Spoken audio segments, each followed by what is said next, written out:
Ladies and gentlemen, children of all ages, welcome to another fun-filled episode of the Crypto Maniacs Podcast. And where in the world is John go today? Tass, do you want to know where I am? There's a good chance if you told me, I wouldn't know where the hell it is anyway. So, Well, I'm very close to mile zero on the Alaska Highway. Very close. I'm not I there. know where my mile zero is in Key West. Yeah, well, So you're only at the opposite end of the continent then. yes. I'm North Alberta in the thriving metropolis of Grand Prairie in a lovely Oh, truck stop with dozens of other hardworking in the trucking industry. But today was crazy, dude. Like I finished my run at like 2 in the afternoon, and I don't have to pick up again till tomorrow at 9 in the morning. I don't know what to do with myself. I was literally yeah. today relaxing. Well, it appears that all the drivers for Yellow are doing the same thing. Oh, are they? Well, Yellow filed for bankruptcy, so Oh, Yellow Roadway, so they ended operations. well, I'm not saying this industry is going to last forever, but I'm enjoying it while it's there. Speaking of industries that last forever, how was your weekend, man, in the crypto space? Oh, I thought we were going to talk about prostitution, and you were going to enlighten me about truck stop hookers. I mean What are they called? that's an What, industry that's been going on forever. dude? John Bestart called them some, and he's in chat on Vim. What do you call it? Something lizards, lot lizards. Isn't that what he called them? I, I hadn't heard that one. That's a new one on me. I'm not totally sure. John can clarify that in chat exactly what it was, but no, Yeah, I'm not. no, it's, Yeah, I don't know if we should like investigate how he knows this. I, You know, it's like when somebody tells you what prostitutes or drugs cost. It's like, just by the way, how do you know this so well? Well, I read about it online. Yeah, yeah, sure. from Best Start. Best Start told me. Yeah, Yeah. lot lizards. That's apparently what they're What called. is Lot lot? lizards. Lot LOC. like LOT. Lot lizards. Yeah, Oh, lot lizards. yeah, yeah. Okay, I would never have guessed that if you asked me what a lot lizard is. I never would have said a truck stop hooker. I've heard it. I've heard it before, but I he brought it up last week or 2 weeks ago, and it no. was stuck in my mind. But anyways, Well, we yeah. we do aim to educate and inform, and so everybody who is paying attention now knows what a lot lizard is. So if you're ever on Jeopardy or ever at a truck stop, you're up to date. And if you are at a truck stop, let us know what the going rate is just for our information. Oh boy, there goes the show already. We're only a couple minutes in, and we're already talking about the cummy tokens. No, do they accept coming tokens? You'll have to ask. Investigate that, John. Go. Right. They may not like the Ethereum fees, so they may not True. accept commies. True. They, But how was your weekend, man? You have a good weekend? yeah, I had a pretty good weekend, and today was the Major League Baseball trade deadline. Yes, I saw the Mets had a fire sale. They basically traded everybody who wasn't bolted down and um, took a very interesting approach and handed out some record contracts to Hall of Fame pitchers, then paid more money for them to go away. So it's a very interesting time to be a Met fan, but so be it. They decided what they were doing wasn't working and took a stick of dynamite and said, okay, we're going to send everybody who's not under a long term contract and not young out the door. I like it. So, We made a couple moves. We got a guy from the Cardinals or something. I well, feel the, bad. the big thing is, and I only saw a brief video. I didn't see if there was a update, but Bichette looked like he really hurt his knee in a game yesterday. So I don't know if they've given an update what his status is, but if he goes down for an extended period, that's a blow. I've checked X. See how I didn't say Twitter? I've checked X today, but nothing new yet. But anyways, but yeah, man. Tomorrow is actually August 2nd is a very special day for me. August 2nd is not only my wife and I's anniversary, it's also my first son's birthday. Conveniently, I got married on the same day my first son was born, so I'd never forget the day. So, of course, I'm 700 kilometers away from all of either of them, so we won't be celebrating. But so feel sorry for me. Your oldest is like 23 years old. What's there to celebrate? 22. Yeah, he's 22 tomorrow. Yeah, what the hell is there to celebrate? Not as much as when he turned 18. I'll tell you what I celebrated then. Strip club? No, that was the no more child support. The no more child support. Yeah. The no more child support. Son, you are an adult now. You can take care of yourself. Get out. So yeah, no. Yeah, I had that too. And Wealth West says, "Whoa, that's cool." Yeah. Well, that's what I love about Nigerians. They're so romantic. They're have you noticed that they have such a different perspective on this stuff? I mean, maybe I'm just a jaded old man, but in dealing with Western women, it's like they're fucking nuts. You met Belimo? He's always angry. Belimo? He's always angry. Well, I mean, there's 200 million people there, and you pick one guy. Well, I like him. That's Well, I like him too. I mean, but I always root for the bad guy in the Axmer. I mean, I always root for Michael Myers in the Halloween movies. So I mean, what the hell do I know? No, but it's just I noticed talking with the Nigerians, both male and female. It's like they just have such a different perspective on relationships than we do in the West here. And I mean, I really can't. I guess you guys are similar in Canada as we are in the U.S. And, the same mindset. And it's like, maybe I need to go get a good Nigerian woman. You got a nice woman. Where's she from? Trinidad? Trinidad, yes. So yeah, not Trinidad. Africa, but yeah. So she's in this hemisphere. Yeah, well, that helps. Long distance relationships, but what the hell? Yeah. Dude, should we get into people's questions? I mean, we've been talking about sports and kami tokens in Nigeria for the past 10 minutes. Well, yeah, we can. I mean, we also can talk about the AMA today. Yes, the podcast is usually uploaded from that tomorrow, so I'll usually get into the recordings tomorrow from it. But was there big news? What did I miss? Well, you want us to spoil what it was for you? Sure. Yes. Next thing you know is you want us to tell you what happened in Barbie. No. I'm definitely not watching Barbie. Especially with your 22-year-old son, or at least you hope not. He already went and watched it. He did the Barbenheimer thing. Well, maybe. Who knows? In this era, maybe your son won't be a son forever. Maybe your son becomes a daughter. If he starts wearing pink and says, "I'm thinking about moving to Southern California," you might want to have a talk with them. Yeah. What? There was nothing major on the AMA, to be honest with you. They started out and they talked about the proposal, the DHF proposal. So nothing, really in there. Cal gave his views on the DHF and how money's wasted and that type of thing. So nothing really earth-shattering with the proposal.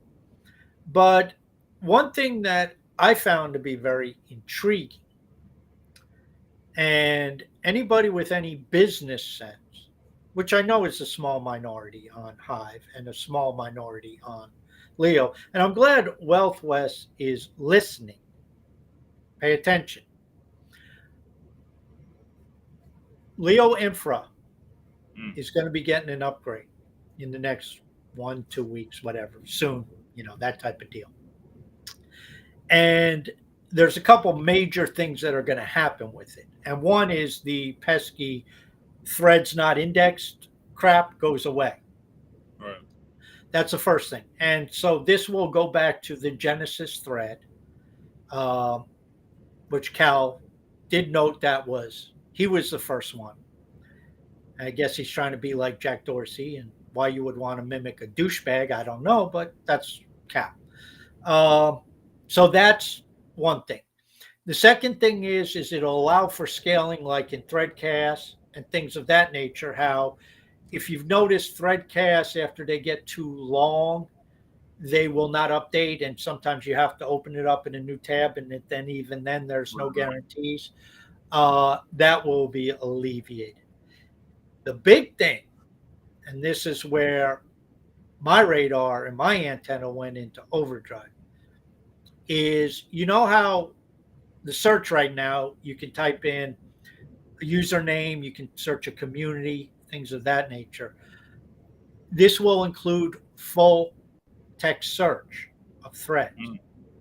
So you have the capability of searching based upon baseball, Toronto Blue Jays, Bitcoin, whatever.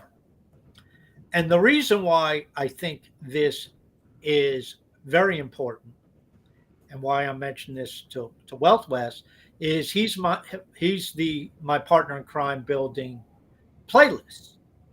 Well, guess what happens with full text search if you go in and type in the term Van Halen, if you go and type in Jay-Z, or you type in Beyonce, whatever name you type in, this will pull up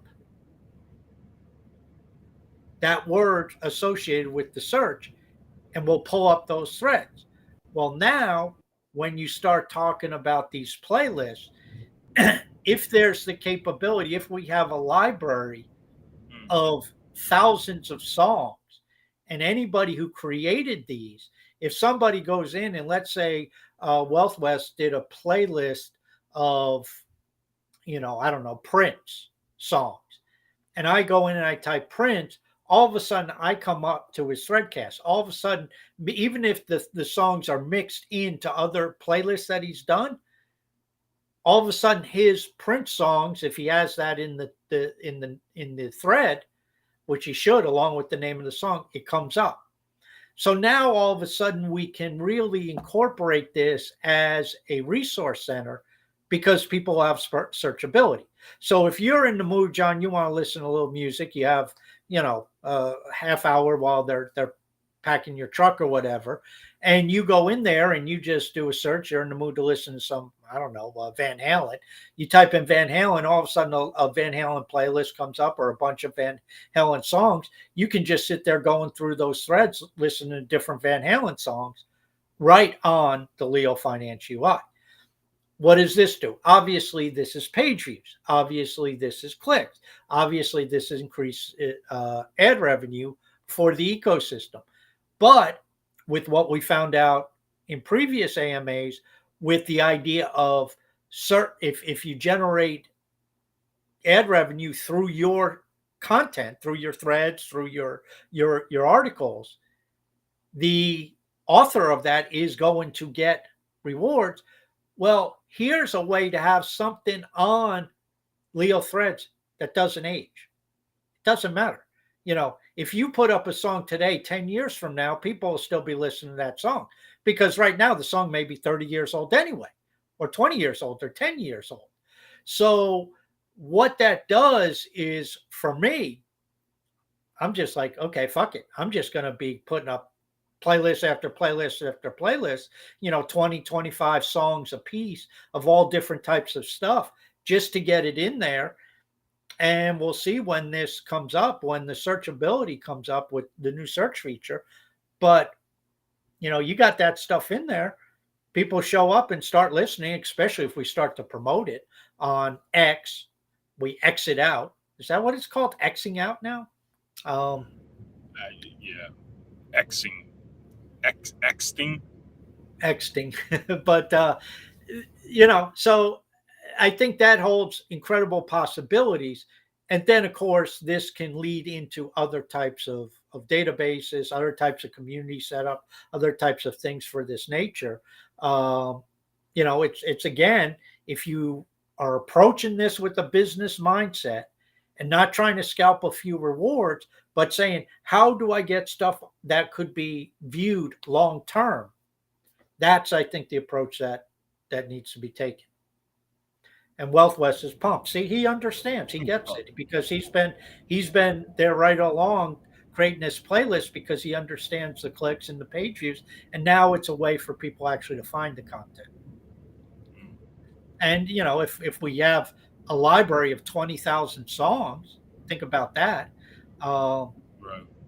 And keep in mind, for those who don't know about these playlists, all it's taken is it's a thread with a YouTube video embedded in it. So it's not like it's even, I mean, the only thing is there's a little bit of text on Hive. So it's not like we're even uploading songs. We're just embedding YouTube videos, but we're using Leo threads as the front end. So that I found to be very, very exciting. There you go. Yeah, I'm looking forward to it. I mean, again, I'll get the podcast tomorrow and listen into it. But I know there's also a gamification, which I think is very intriguing. It was a bit of a teaser. Cal dropped, you won't see it with the podcast, but Cal dropped a couple screenshots in the Threadcast and I guess in Discord. But they're really, a Nomad Soul said he thought it would be this week where maybe they're going to start rolling out some of this gamification, but there's going to be all kinds of NFTs and gamification for activity. And you know how well that could work. And so then they were talking guilds. The idea is basically to turn this into like a video game. And you have your activity threading, and so that gets you this card or that gets you this NFT, and then you can power that NFT up if you do this, and it's based upon your comments and your voting and your threading and this and that and the other thing. And then they're not selling it. They talked about this in the past. What the hell did the No Man turd? Thread to earn, I think. No. Thread to mint or earn to mint or something like that. Basically, it's through your activity that's going to mint these NFTs. They're not selling them or anything like that, but there'll be a secondary market. So then you can trade them and swap them and stuff like that. And, Nifty talked about guilds and things of that nature. So it's really an interesting potentiality. They didn't give too many details, but I think, and you and I have talked about gamification and how people just go batshit crazy over the idea of getting a badge, getting an NFT, getting a card. Oh, I know. People will lose their mind for badges. Yeah, it's effective. I mean, we can laugh about it, but it's effective, and that's what you want. I mean, look at the Zealy campaign. I mean, unfortunately, that ended. But if you have ongoing incentivization through this gamification process, now you're talking a totally different layer on top of your social media. Yeah, man. So it's pretty interesting. Ready to dive in? Yeah. Let's go. And he used the image today. Look at that gorgeous. Yeah, except on mine, the image isn't coming up, so I don't know. You got to refresh it every now and again. Yeah, I've been doing that. I don't know. Did you kick it? Tonight's Threadcast. First question up by Cal. What do you guys think of the Curve situation? In case you missed it, the founder has been dumping tokens to protect a 100 million plus collateral CRV position. Well, see, I never heard of Curve until I heard the news that Justin Sun bought it. So that's all I need to know. Well, he's buying up some of the tokens. Curve was one of the first and is one of the most established DeFis. But it goes into what what Dan and Starkers talk about all the time, the founder stake, having founders who uh, I don't know if I want to use the word not ethical, but founders who do stuff that put entire platforms at risk and the counterparty risk. And you can take your Ethereum. I don't know what they used to stake, and I don't know what got hacked, but you can put your Ethereum, you can put your Bitcoin, you can put whatever tokens, your stable coins into the staking uh, pools, but you're on an application. So you have counterparty risk. And that's fine if it's somebody trustworthy. I mean, when Cal puts together something, I trust him. Am I taking a risk? Yes. Am I taking a risk with HBD and savings? No, because my counterparty risk with that is the blockchain. There's no application between me and my HBD. When you go with some type of DeFi, you have to trust the application. And in almost all instances, you better trust who's behind the application, unless it's open source, decentralized, like MetaMask wallet or something like that. Then you at least control it, but you better watch out for hacks and things of that nature. So, it's just one of those situations where now you got this founder who's leveraged himself up with loans, and he's dumping the I guess it's the CRV token to try to make do with on them. It's just a mess. And if Justin Sun goes and buys a ton of this shit up, now he controls something else, which we know what he does to platforms once he gets a hold of them. They end up as dog shit. It blows my mind that this guy still gets supported. Well, yeah, but did you see the SEC filed the case against Richard Hart? Yes, Hex. Speaking of another, obviously, I put Richard Hart and Justin Sun together mentally. So, speaking of somebody else from that ilk, and I had a conversation on Threads, and somebody posted that, well, the SEC after losing a Ripple needed a slam dunk, a layup win, and well, go after Justin Sun, or just go after Richard Hart. There's a no brainer. When that thing launched, there were so many red flags, but you couldn't say anything to anyone that was in Hex. And Pulse Chain. I had people, John, when I was writing about high bonds, and I was putting that stuff together and putting that out there. They said, well, why do you do that? Hex already does it. Pulse Chain already does it. It's like, just go over there. They already solved it. I'm like, are you fucking? Right, yeah. So you're right. It's unbelievable. Atma.love kind of went back and forth with Cal here, but they said, in my opinion, Leo Finance team not focusing enough on customer service to retain users. Us beta testers deserve response to feedback, or at least a place where we can look to see status of current issues. My requests fall on deaf ears. No, they don't. They don't, because the feedback tag, and I think Cal mentioned that in the comments below. He responded. They read every single one. Yeah. And he puts it on a list. If it's something new, he'll put it on a list and get it addressed. Yeah. I mean, do you want a team spending all the time talking, or do you want them to take what the problem is and dole it out and start working on solutions? Is my viewpoint. And I don't give a shit if they acknowledge me, whatever. Just take what I write, take the feedback, take the screenshot, and fix the freaking issue. The only thing I want to hear is we did an update and we solved the issues. Hey, that's great. Fixed. We've pushed the fix. That's the response I need, right? Well, yeah.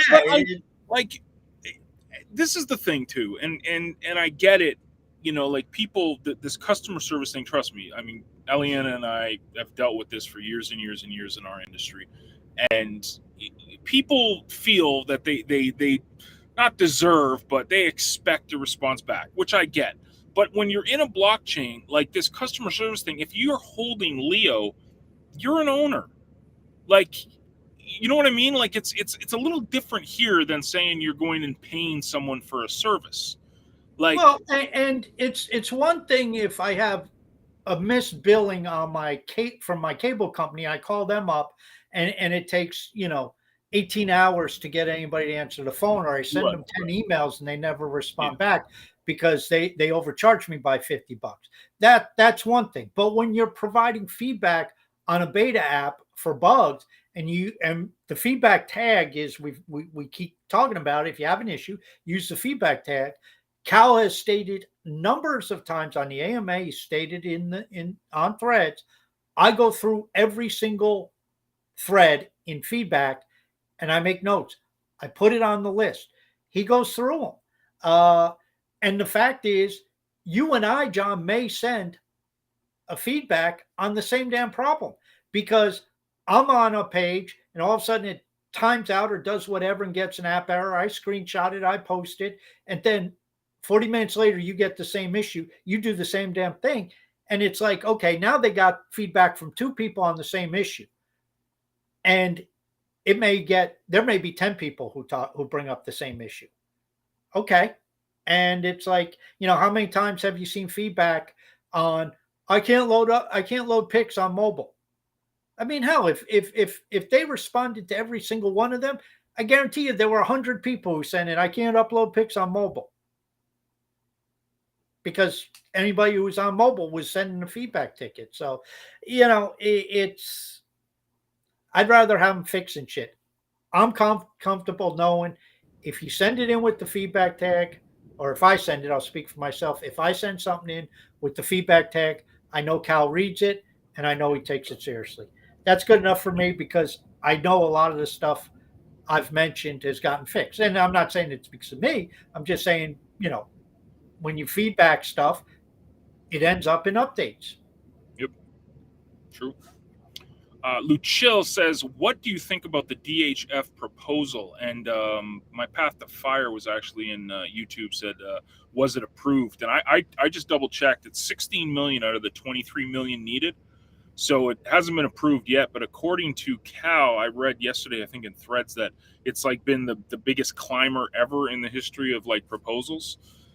Yeah, I don't know where he gets that shit from. I mean, who's keeping track? But it's impressive. I mean, it's been less than a week, and he, 16 million out of 23. Yeah. Pretty good. I don't know where they're going to get another 7 million from, but hopefully there's some people out there who haven't voted who can vote. What was the question? Oh. Just what do we think about it? Yeah. I mean, it's fine. I mean, I think it's, first off, it's no risk. I mean, if you believe Cal that he'll send the money back if they don't reach their targets. So that's something new from Hive and proposals. You never see people say, "Oh well, if it doesn't work out, we'll give you the money back." It's good that he says this is only for marketing. It's not for, the development team. It's not for anything to do with the app or the application. Marketing is needed. And you and I, John, for 2.5 years, 3 years have talked about at the app level, it's a way to do it. And to be honest with you, it would benefit Hive because they're creating, and they did talk about this a little bit on the AMA, they are creating an open source type system by documenting what they're doing so anybody else can do it. So if an ActiFit wants to do something similar, ActiFit can do something similar, or a Peak D or whoever, So, it's, I think it's worthwhile to give them a shot. I mean, the old adage, I mean, the DHF has spent money on some of the dumbest shit. So this seems like it's spent money on dumber things for sure. a lot dumber things, and basically got nothing in return. Yeah.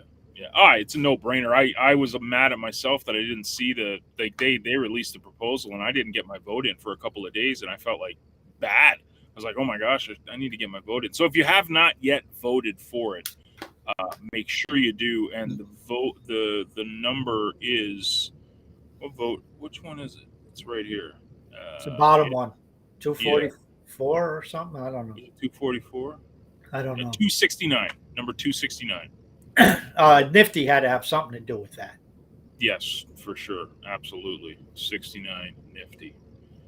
Cal wants to know, either of you be at High Fest in Mexico? No, I will not, because my best friend's getting married that weekend.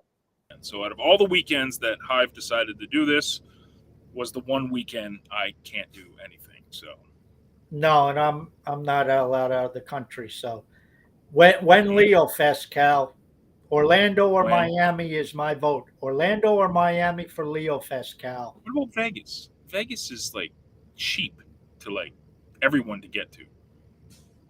So's Orlando. Mm. Tokenize Maniacs. It looks like Meta Threads is losing momentum. Why do you think it didn't stick? Because it didn't do anything new. Here is a great book. All you entrepreneurs out there, I want you to go and get this. It's from Al Rees and Jack Trout. It's called The 22 Immutable Laws of Branding. In this book, it was written about 20 years ago or so, they talk about the importance of being first to market. First to market usually means, not all the time, but usually means you are the top of the food chain when it comes to this. You're never going to get another Facebook. You're never going to get another Instagram. You're never going to get another Twitter. That's what you got. You have to brand yourself as something new. It has to be something new. What Meta Threads did was nothing unique. Nothing unique at all. It literally took elements of Instagram, elements of Twitter, and mashed them together and put it out there. It didn't have the sticking factor. Now, why does something like Leo have sticking power? To me, blockchain, plain and simple. I'm an owner. I own it. I own the token. To me, that is the brand, the beautiful part of it. But for Zuckerberg to think, even though he had all the marketing might in the world, he had billions of people for his customer base, they didn't put anything new to market. And when you don't, you have to fight against the brands that have been there since day one. You can't get another Instagram. There's not another TikTok. There's not another Facebook. It's got to be something different. So that when it launched, it took me 2 seconds to log in there and say this is gonna, who knows? Maybe it'll still be, it'll be like Google Plus. It'll be there. They'll have it running forever because it's they have the money to do it. But it's not gonna be. I don't know. I don't think it's gonna be a big success. So No, I don't think so either. I think the momentum's gone out of it, and to be honest with you, there's people like Steve Jobs who are innovators. Then there's people like Tim Cook who aren't. And Zuckerberg, if you look at his track record, he didn't. He hit the Grand Slam of Grand Slams with Facebook. But he didn't even build it, right? Well, you can debate whether he stole that or it was even his idea or not. But okay, the Winklevis. We'll give him Facebook. He went and bought Instagram. Right. He went and bought WhatsApp, or whatever their messenger is. Their messenger called WhatsApp, whatever the hell their messenger is. Yeah, WhatsApp. Yeah. And the problem is, and maybe he's going to do it. I don't know, because what Musk is doing is Musk has gone out and he said, okay, we are going to go after Medium and Substack, because he created long form on Twitter. He's incorporating that in. He's going to, we understand, incorporate shorts in, much like TikTok. So he's bringing all of these features into his ecosystem just to have it. None of them are going to make him, and they're not going to be TikTok killers or Medium killers, but they're going to be value adds to the ecosystem. And what it's going to do, and what I think Zuckerberg is not done, and maybe Zuckerberg's looking this direction, I don't know. But to me, Meta Threads was trying to pull people away from Twitter. as opposed to being designed there to give microblogging to Exactly. the Facebook family. Exactly. And in that regard, I think it's it'll be successful because there's 3 billion people with Facebook accounts or in Facebook and Instagram accounts. So, there'll always be a lot of people floating around, but it's not going to be a Twitter killer. And I don't think he's approaching it with the same ingenuity and innovation that Musk is looking to bring to Twitter. And not only is Musk, and I said this last week, Musk, the X idea is telling you this is no longer a social media platform. This is a finance platform, and this is an artificial intelligence platform. And that's what it's going to be loaded up with. It's going to be tied to his XAI in some way, shape, or form, and there's going to be a lot of things that he builds into that platform that, the tweeting is only going to be a minor part of it. Or it's only going to be a part of it. It's not going to, it'll still be a major part. But that's where I think Zuckerberg is going wrong. He's just trying to say, okay, we're going to steal this and everybody come over from Twitter. No, that's not going to happen. Even people, did you see what Mark Hamill did today? No, who? Luke? Yeah, Luke Skywalker, because he's a lefty. So Elon Musk has picked him off. So it pissed him off. So it's no tweet Tuesday, he called it. And so he's trying to get everybody to stop tweeting. Right.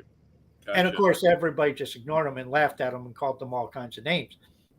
But the thing is since Musk took over, you have all these people on the left, like Stephen King and all these others, saying they're leaving, yet they don't leave. They are addicted to Twitter, plain and simple.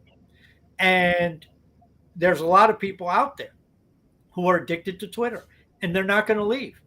And, Facebook has the same thing. Zuckerberg has the same thing. There's people who won't leave Facebook. Forget it. They will never leave Facebook. And so that's the problem that they have. If you're trying to steal people from other people's platforms, it's not going to happen. How many times have we talked about why are people still on Discord? Why are still people on Twitter? Why aren't they out using Web3? Right. They don't leave. They don't change. So, the meta threads losing a lot of users right off the bat. The fact they rolled it out so quick, like you said, there was nothing new. And they can't even stand by, well, it's an MVP and we'll keep adding. I think they shot that load. Yep. Completely agree. Tokenize. What happens if a blockchain becomes way too large in terms of blocks and information? Is there a risk that it becomes unpractical for new validators to join because it's just too much data to handle? Good question. Well, the risk is, yes, there is that potentiality. In fact, we were on that path with Steam, and when we first forked from into Hive, that's why BlockTrade spent about a year and a half focusing solely on scaling. And that's why you had in the last hard fork the compression. They took, like 700 gigabytes and pushed it down to like 350. And the reason being is if the blockchain gets too big, there's not even big enough servers to run it on. And so that's one of the reasons why they've had to do that. Aside from the cost, I mean, if you get your blockchains, I don't know, 1.25 terahertz, I don't even think they have servers that big.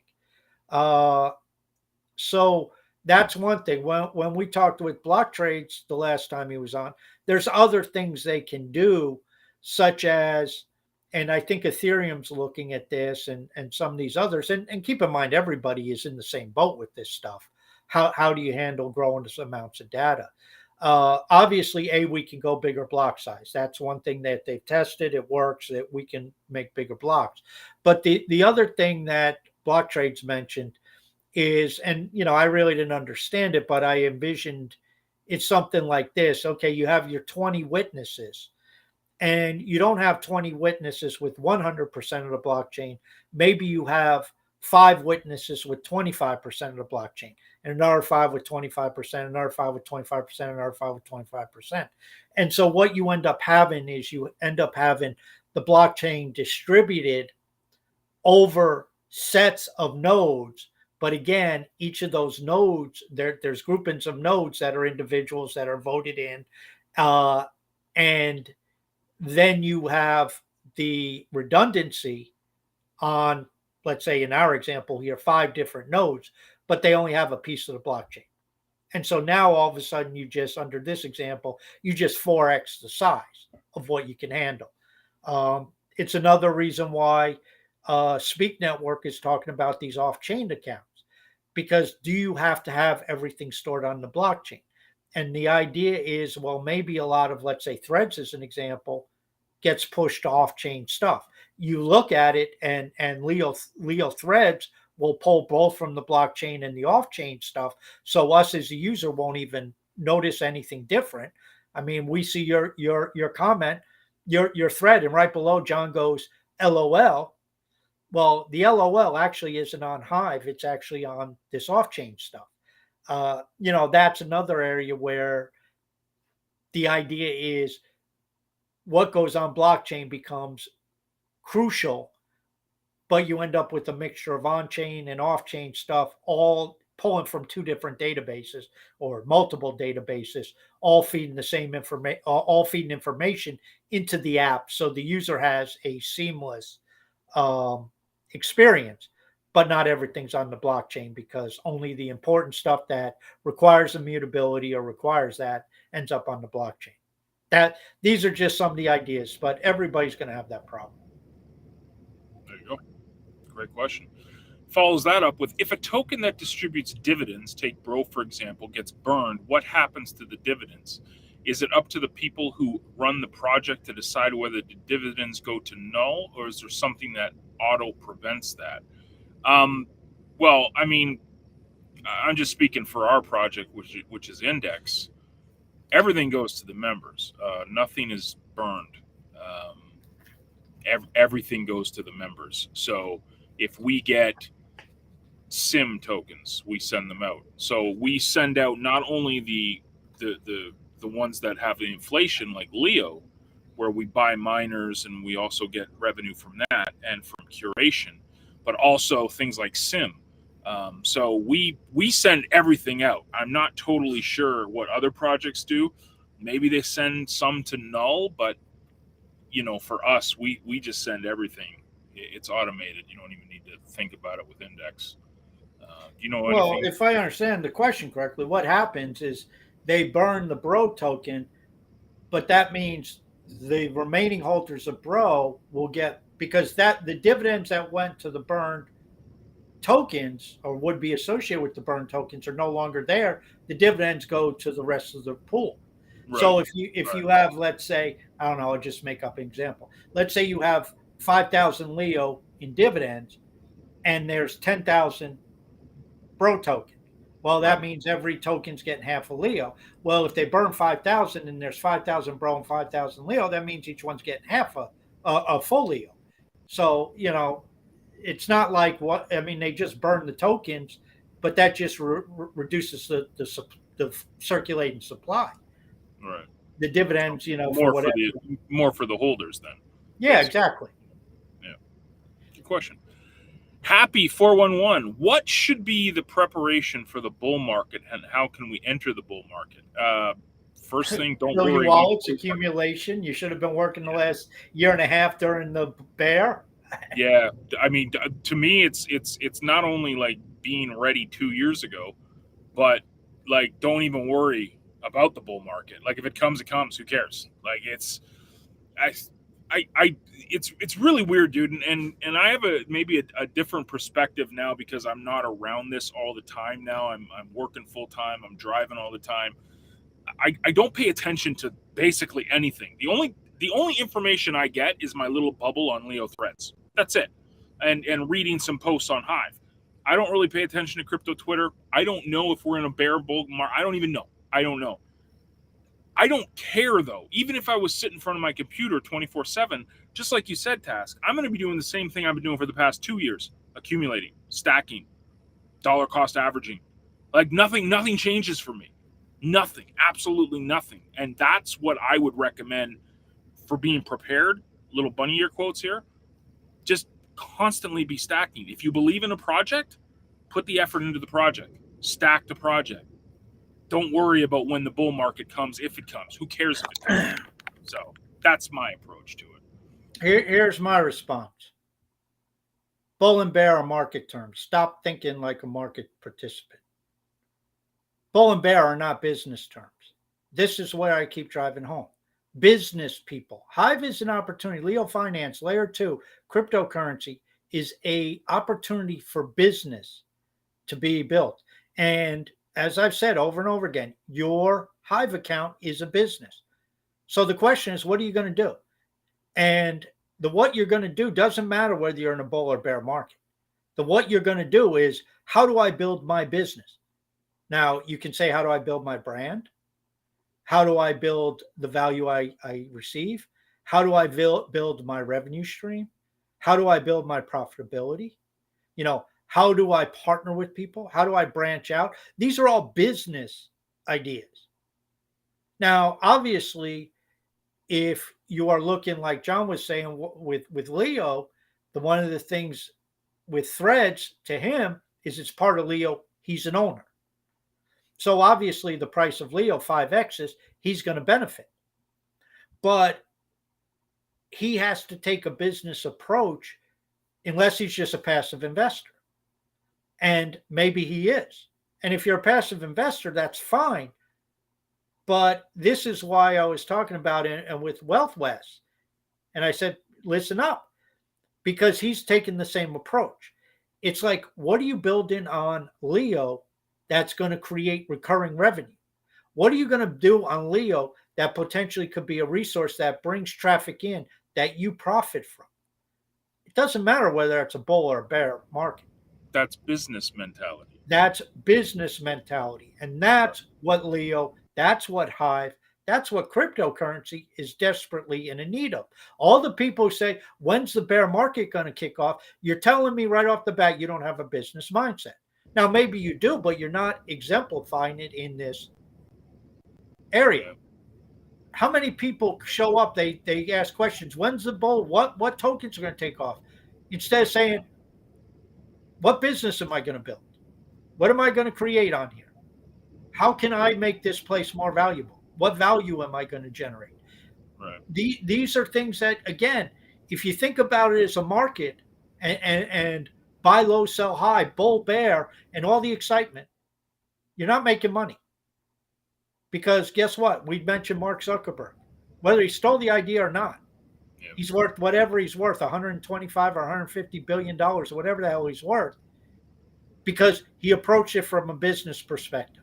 He didn't trade the markets. He wasn't worried about bull market, bear market on Facebook stock. Neither was Jeff Bezos. Neither is Elon Musk. Neither were the Google boys. Neither were Phil Knight.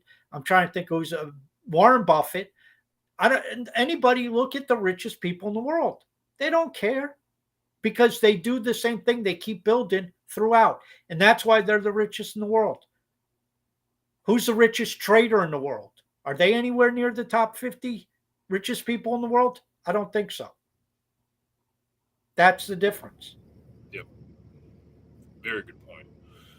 Forex broker, friend of the show, stirring the pot a little. Who are the whales voting the Peak D and Ecency proposals, apps that have never generated revenue, but are against the Leo Finance proposal? I don't know. I mean, I don't even know what the proposals are for Peak D and Ecency. I mean, you could go look and see what whales are on there. Yeah. I mean, I don't know. I don't follow enough who's upset with Leo and who's against Leo and who's not. I mean, I don't know. But that's a great thing about blockchain. I mean, go look at the Ecency and Peak D proposals and see who's on there. and you'll see. I don't even know honestly what Wales voted for, if any. Well, obviously to get 16 million, some Wales had a vote, but I don't even know what Wales voted Leo. I couldn't even tell you. I can't name one. I didn't look. Well, the beautiful thing about this is that you can see that they call me Dan. Okay, they Acid. okay. Yep, Acid. I just never looked the list. Okay, Dan. Who else? You have Yep. the So list. we got, well, it does it actually in you know Oh, it order. does it in order. Yeah, it makes Yeah. it easy. So you can see that they call me Dan. Balti. I never even heard of him. That's interesting. He's got almost 1 million hive power. Fetty Socks, Acid, Joseph Savage. Stay out of Joseph her. Savage. I haven't heard that name in years. Yeah, man, SBI, man. Yeah, Love me some SBI. I've met him in real life, man. He's a good dude, man. yeah, Real he is. I've chatted with him on chain. He seems like a good guy. So he's voting that with the Steam Basic Income account because he's got there's a lot of proxy stuff. Yep.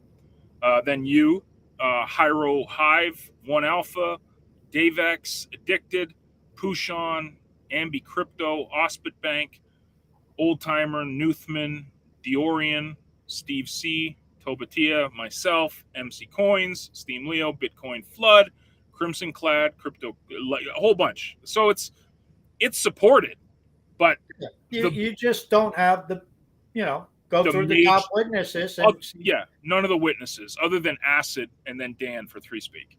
Yeah. So there you go. Yeah, there's no Markey, there's no block trades. There's no Gandalf, Pete D, none of them. But Jay Fang has to end the show. He wants to know if I have any Cummy tokens. No, sir. No, I don't. That's Task's thing, and I don't have any lot lizards either. My goodness, guys. And he finally asks, full text search sounds good. Will it be ranked or will it be chronological? I would say, I don't know, probably chronological, but Cal mentioned all kinds of algorithms that they're building. So, I mean, who knows? It's going to be piecemeal. It'll roll out and probably be buggy, so be prepared. And then after that, I mean, it'll probably be kind of MVP-ish, and they'll keep adding algorithms and stuff like that. And I mean, it's if they have the capability to write them and do some machine learning based upon what people are doing, I think that's very novel and very unique. And they did mention the idea of what's it called, John? Suggestions. There's a term for it, but whatever. Where based upon what you search, here's some other suggestions, and I mean, there's a lot of things we can ask for. I mean, many times we've asked, and I think it's a valid request, is to have the ability to reverse the comments, especially like on Threadcast, because why is the newest at the bottom? We want the newest at the top. That would be a handy feature for Threadcast and things of that nature. Don't have it. Will we get it at some point? Maybe, maybe not. I mean, I don't know what's involved. So, I mean, just the fact that they're talking about word search or full text search or whatever you want to call it, I think is a big step in the right direction. Absolutely. Dude, good show, man. I feel very relaxed because I'm not rushed today. So I wasn't like looking at the time going, I got to pull over and find some Wi-Fi so I can stream. Like I'm good to go, man. I can relax. I can upload the podcast. I can hang out on Threads all night. I'm gonna have a great night, man. And I hope you don't go to bed too early, Tass, so you can hang out on Threads too, man. Yeah. Well, I started at 7 this morning, so. Oh, dude, it's so funny. I joke with my wife all the time about this. My entire life, entrepreneur, never woke up in the morning. I was allergic to alarm clocks. Like I woke up whenever I woke up. I would work until 4 in the morning sometimes, wake up at noon, whatever. It was just 20 plus years of my life. Since I've been doing this, I get up like clockwork around 6:30 every morning. No alarm now. I go to bed midnight, maybe 12:30. Clockwork. It's crazy. Me, Yeah, I'm a person. I don't set an alarm clock, but if I wake up and it's like 9:30, it's like shit. I slept too late because I should have 2 hours of stuff done, crap like that. You know, Crazy. I'm not one to. I don't really do. I'm not one to do stuff till 1, 2 in the morning. Yeah. I used to be. No, I'm not. Everywhere I'm at, the truckers are up starting their engines at 6 in the morning, waking you up anyway. So there you go. No, and the only thing you're going to see at 1 or 2 a.m. is the Lot lizards. lot lizards knocking on your window saying, "Would you like some company? Would you No, like me to help keep you warm?" no. Lady, it's 110 degrees out. I don't need you. Yeah, I know. Yeah, lady, you got a fan? Because that's right. Yeah, I got the air conditioner on, and I still can't even feel it back here. It's so hot. Anyways, dude, crossing fingers. We'll be there. Eliana, I'm not a lizard. Eliana, did you think we were referring to you? That sounds like there might be a story there we have to find out. Oh man, I don't. That's for another day. Guys, be good to each other. We'll see you on Thursday.